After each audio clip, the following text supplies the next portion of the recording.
Hi, the following video has been created as an aid to those looking to apply microcement. Please note that this isn't considered a DIY application, and we recommend that you have previous experience or training before taking on a project with this product. Microcement is becoming more trendy with modern interiors. It's seamless and easy to live with, and for that reason, the market for it is increasing massively. Here, we're going to show you how to apply it. The primer used for the application of microcement will depend on where we are going to apply the product.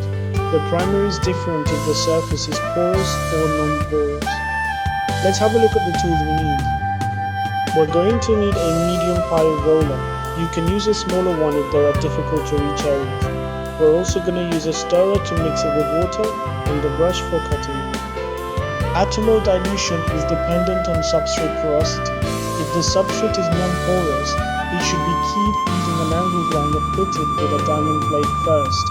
Then, we should consider using chlorine primer instead.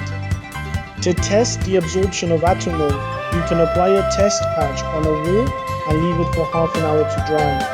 If the wall goes matte, it means you've diluted it too much. And if it goes glossy, it means you haven't diluted it enough. Ideally, the surface should have a somewhat satin finish to it. Once our atomol is mixed and ready to go, we can start our application. We're going to primer all the surface and then we're going to leave atomol to dry. Depending on the room temperature, atomol will generally dry in anywhere around 2 to 4 hours. Now that our atomol is dry, we're going to get started with our first base coat and mesh. We recommend that you have the mesh you're going to use already pre-cut to the size of the areas you're going to need. This will help you save a lot of time, and it will also help you to avoid running short when trying to fit the mesh into the base coat before it dries. In the way of tools, we're going to be using a mixer with a paddle, and we're also going to be using a flexible Venetian plastering spatula. This is essentially a mini trowel that will allow us to reach those difficult areas whilst keeping the job nice and tidy.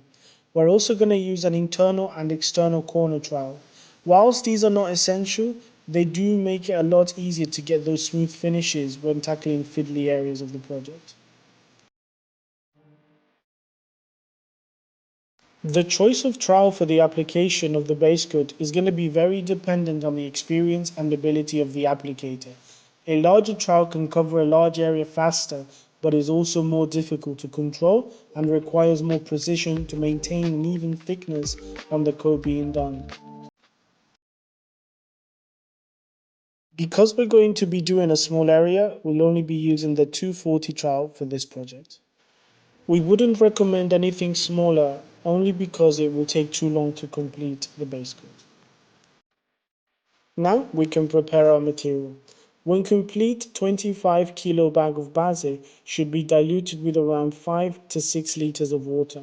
It's recommended to start with a lower amount and add as required to achieve the right consistency.